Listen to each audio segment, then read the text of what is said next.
గుడిలో చైత్ర ద్వారా శశికాంత్ గురించి గుండె పగిలే నిజం తెలుసుకున్న ఆదిత్య ఇక ఆనంది అయితే చైత్రకి జాబ్ అయితే ఇస్తుంది.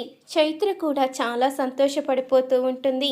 మీరు నా గురించి ఆలోచించి నాకు ఉద్యోగం ఇచ్చారు. నాకు ఈ ఉద్యోగం చాలా అవసరం. నేను మా అమ్మని పోషించుకోవాలి అంటే నాకు ఈ ఉద్యోగం కావాలి.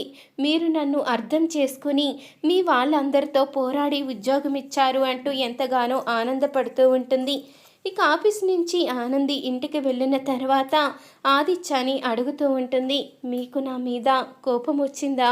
మీ మాట కాదని వేరే అమ్మాయికి ఉద్యోగం ఇచ్చినందుకు మీరేమన్నా బాధపడ్డారని అడగంగానే, లేదు ఆనంది, నువ్వు తీసుకున్న నిర్ణయం చాలా మంచిది. అమ్మాయి అవసరాల్లో ఉందని తెలుసుకుని నువ్వు తనకి జాబ్ ఇచ్చావు. తనకి ఆ ఉద్యోగం చాలా అవసరం. అలేఖ్యకి ఈ ఉద్యోగం కేవలం టైం పాస్ కోసమే. కానీ అమ్మాయి వాళ్ళ అమ్మని పోషించుకోవడానికి అన్నావు కదా, అక్కడ అమ్మ అనే పదం ఉంది కాబట్టి నువ్వు తీసుకున్న నిర్ణయం కూడా నాకు చాలా బాగా నచ్చింది. అవసరాల్లో ఉన్న వాళ్ళని ఆదుకోవడం కన్నా అంతకన్నా పుణ్యం ఏముంటుంది? నువ్వు ఏ పని చేసినా అందులో న్యాయమే ఉంటుందని నాకు తెలుసు. దీంట్లో నిన్ను అపార్థం చేసుకునే పనెందుకు? నిన్ను ఎప్పుడో అర్థం చేసుకున్నాను ఆనంది అంటూ ఆదిత్య అయితే చెప్తూ ఉంటాడు. ఈ మాటలు విన్న జీవనైతే కోపంతో రగిలిపోతూ ఉంటుంది.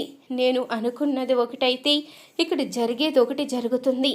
నేను అలేఖ్యను ఆఫీసులో పెట్టి ఆనందిని రోజుకొక ఆట ఆడుకోవచ్చు అనుకున్నాను. మేమిద్దరం ఏకమై ఖచ్చితంగా ఆనంది ఆదిత్యాన్ని దూరం చెయ్యాలి అనుకున్నాను.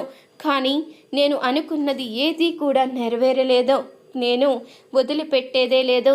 ఎలాగైనా ఇద్దరిని దూరం చేసే తీరుతాను అంటూ తన మనసులో అనుకుంటూ ఉంటుంది జీవన. ఇక సాయంత్రం అవ్వంగానే ఆనంది అయితే హోమానికి సంబంధించిన అన్నీ కూడా సర్దుతూ ఉంటుంది. అప్పుడే ఆదిత్య అయితే ఫైల్ తీసుకువచ్చి, ఆనంది, నీ సహాయం కావాలి అనగానే, లేదు ఆదిత్య గారు, నేను మీకు సహాయం చెయ్యలేను అంటూ ఇక చెప్తూ ఉంటుంది ఆనంది. రేపు మనం మీటింగ్కి వెళ్ళాలి అంటూ అనంగానే, రేపు మీటింగ్కి నేను రాలేను అంటూ ఆనంది అనంగానే, ఇదేంటి, ఎందుకు రాలేవు అంటూ ఆదిత్య అయితే అడుగుతూ ఉంటాడు. రేపు హోమం కదా, గుడికి వెళ్ళాలి, అందుకని రేపు నేను ఆఫీస్కి రాలేను అంటూ ఆనంది చెప్తూ ఉంటుంది. అవును కదా, రేపు హోమం గురించి మేడం గారు పూజ వస్తువులన్నీ ఇప్పుడే సర్దుతున్నారన్నమాట. సరే, నేనే ఆ విషయాన్ని మర్చిపోయాను అంటూ ఆదిత్య అయితే చెప్తూ ఉంటాడు. నువ్వు అన్నీ మర్చిపోతావు, కానీ నీకు సంబంధించినవేవి కూడా ఆనంది మర్చిపోదు. నీ మీద ఆనందికి అంత ప్రేమ. ఈ హోమం జరిగిపోతే ఇక మీ ఇద్దరిని ఒకటి చేయడమే మిగిలింది. మీ ఇద్దరూ భార్యాభర్తలుగా ఒకటవ్వాలి. మీ జీవితం సంతోషంగా ఉండాలి అంటూ సునంద అయితే చెప్తూ ఉంటుంది. ఇక ఆ మాటకి జీవనైతే, నేనుండగా వీళ్ళ జీవితంలో భార్యాభర్తలుగా ఒకటయ్యే ప్రసక్తే లేదు. వీళ్ళని ఎప్పటికీ కూడా ఒక్కటవ్వనివ్వను. ఆనందిని ఇంటి కోడలుగా కాదు కదా, ఇంటి పని మనిషిగా కూడా పనికిరాదని నిరూపిస్తాను. తనని శాశ్వతంగా ఈ ఇంటికి దూరం చేస్తాను. నేనే ఇంట్లో మహారాణిలా ఏకైక కోడలుగా ఉంటాను అంటూ జీవనైతే అనుకుంటూ ఉంటుంది. ఇక ఉదయం అవ్వంగానే అందరూ కూడా గుడికైతే బయలుదేరుతారు. మరొక వైపు పద్మమ్మ అయితే కంగారు పడుతూ ఉంటుంది. ఏందయ్యా, ఇంకా రెడీ అవ్వలేదా? అక్కడ అమ్మాయి వాళ్ళు గుడికి వెళ్ళిపోయి ఉంటారు. నువ్వు మాత్రం తీరిగ్గా పెళ్ళికి వెళ్ళినట్టు రెడీ అవుతున్నావు. తొందరగా రెడీ అవ్వు అంటూ అనంగానే, ఒసేయ్, నాది ఎప్పుడో అయిపోయింది, ఎందుకు కంగారు పెడుతున్నావు? నువ్వే ఓ గంట సేపు చీర చింగారించుకుని ఇప్పుడు నన్ను అంటున్నావా అంటూ సింహాద్రి అయితే అడుగుతూ ఉంటాడు. ఏంటేంటి, నేను గంట సేపు సింగారించుకున్నానా? నువ్వు అద్దం ముందు నుంచుని నీ అందం చూసుకుంటూ నీ మీసం తిప్పుకోవడమే సరిపోతుంది. మళ్ళీ పైపెచ్చి నన్ను అంటున్నావు. సరే పద అంటూ ఇక పద్మమ్మ అయితే అంటూ ఉంటుంది. అప్పుడే ఇక ఇద్దరు గుడికి బయలుదేరిన తర్వాత అలేఖ్య అయితే ఫోన్ చేస్తుంది జీవనకి. అసలు ఏం జరుగుతుంది? హోమము ఏదో పూజ అంటూ ఇల్లు ఇక్కడ హడావిడి చేస్తున్నారు అంటూ అనంగానే, ఏం జరిగేదేముంది? ఆనంది ఆదిత్య మధ్య మొదటి రాత్రి జరగడం లేదని, ఏదోటి అడ్డంకి వస్తుందని జాతకం చూపిస్తే ఆదిత్య జాతకంలో దోషముందని చెప్పారంట.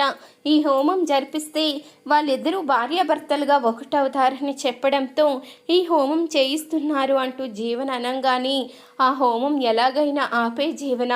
ఆ హోమం జరిగితే ఒకవేళ వాళ్ళిద్దరూ ఒకటైపోతే నా పరిస్థితి ఏంటి?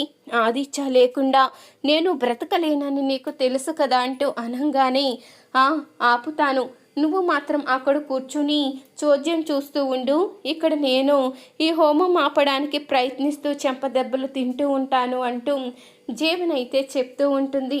అది కాదు జీవన, నువ్వు నాకు ఈ సహాయం చెయ్యి అంటూ అనంగానే, నువ్వు కంగారు పడిపోకు, హోమం జరిగినంత మాత్రాన వాళ్ళిద్దరూ ఒక్కటైపోతారని, వాళ్ళిద్దరూ ఏకమైపోతారని నువ్వెలా అనుకుంటున్నావు? నేనుండగా ఎప్పటికీ వాళ్ళిద్దరి మధ్య మొదటి రాత్రి అన్నదే జరగదు, నేను ఏదో రకంగా చెడగొట్టి తీరుతాను కదా అంటూ జీవన అయితే అంటూ ఉంటుంది. ఇంతలో ఇక హోమం అయితే మొదలు పెడతారు. ఇక ఆదిత్య ఆనంది ఇద్దరు కూడా ఎంతో సంతోషంగా హోమం అయితే చేస్తూ ఉంటారు. ఇక చైత్ర కూడా గుడికైతే వస్తుంది. ఇక ఆనంది ఆదిత్య హోమం చేయడం చూసి చైత్ర అయితే అక్కడికి వస్తుంది. ఇక అక్కడున్న శశికాంతనైతే చూస్తుంది. ఇదేంటి నాన్నలా ఉన్నారు అంటూ ఇక ఆలోచిస్తూ ఉంటుంది చైత్ర అయితే. ఇక పక్కకి వెళ్ళి బాధపడుతూ ఉంటుంది. ఇక్కడున్నారేంటి అంటూ ఆలోచిస్తూ ఉంటుంది చైత్ర. అప్పుడే ఇక హోమం పూర్తయిన తర్వాత గుడిలో చైత్రనైతే ఆదిత్య చూస్తాడు.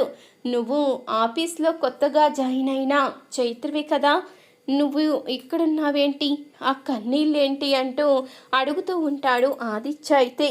అప్పుడే ఇక చైత్ర అయితే చెప్తూ ఉంటుంది, నేను ఇన్ని రోజులు ఎవరైతే లేరు అనుకున్నానో ఆ మనిషి నా ఎదురుగా ఉన్నప్పుడు నేను మోసపోయాను అని నిజం తెలుసుకున్నప్పుడు బాధపడక ఏం చెయ్యను అంటూ అడుగుతూ ఉంటుంది చైత్ర అయితే. నువ్వు మోసపోయావా? ఏం మోసపోయావు అంటూ ఆదిత్య అయితే అడగంగానే, అంగో అక్కడ ఉన్నారే ఆ పెద్ద మనిషి, ఆయనే మా నాన్న. నేను మా అమ్మ ఈరోజు బాధపడడానికి కారణమే ఆ పెద్ద మనిషి అంటూ శశికాంత్నైతే చూపిస్తుంది చైత్ర. శశికాంత్ని చూసి ఇక ఆదిత్య అయితే షాక్ అవుతాడు. ఏంటి నువ్వు చెప్పేది? అతను మీ నాన్నేంటి అని అడగంగానే, అవును, మా అమ్మని మోసం చేసి నేను పుట్టిన తర్వాత మమ్మల్ని వదిలిపెట్టేసి వెళ్ళిపోయారు. తనకి వేరే పెళ్ళయిందని, తన భార్య ఇలా ఎవరితోనూ సంబంధం ఉందని తెలిస్తే ఊరుకోదని చెప్పి మా అమ్మకి అన్యాయం చేసి వదిలిపెట్టారు. ఇప్పుడు తన భార్యతో కలిసి సంతోషంగా ఉంటున్నట్టున్నారు.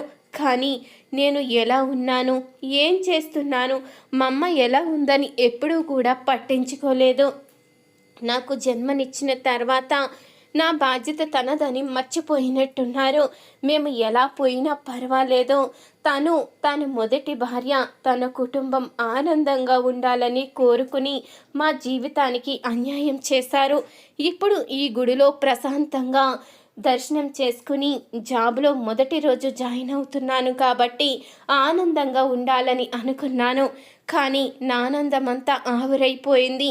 జీవితంలో ఎవరినైతే చూడకూడదు అనుకున్నానో, ఎవరి మొహం అయితే కనిపించకూడదు అనుకున్నానో ఆ మనిషి ఎదురైన తర్వాత ఇక నాకు ప్రశాంతత ఎలా ఉంటుంది అంటూ ఇక చైత్ర చెప్పంగానే ఆదిత్య అయితే ఒక్కసారిగా కుప్పకూలిపోతాడు. అంటే ఈ అమ్మాయి డాడీ కూతురు. ఈ విషయం కనుక తెలిస్తే మమ్మీ ఎట్టి పరిస్థితిలోనూ సహించలేదు. డాడీ ఇంత మోసం చేస్తారని అస్సలు అనుకోలేదు. ఈ విషయం మమ్మీకి తెలియకుండా, అలాగని ఈ అమ్మాయి జీవితానికి అన్యాయం జరగకుండా నేను బాధ్యత తీసుకోవాలి అంటూ ఇక ఆదిత్య అయితే అనుకుంటూ ఉంటాడు. చూసారు కదా ఫ్రెండ్స్, ఈ వీడియో కనుక మీకు నచ్చినట్లయితే తప్పకుండా ఒక లైక్ చేయండి. మా ఛానల్ని సబ్స్క్రైబ్ చేసుకుని పక్కనే ఉన్న గంట సింబలపై ఆల్ అని క్లిక్ చేయండి.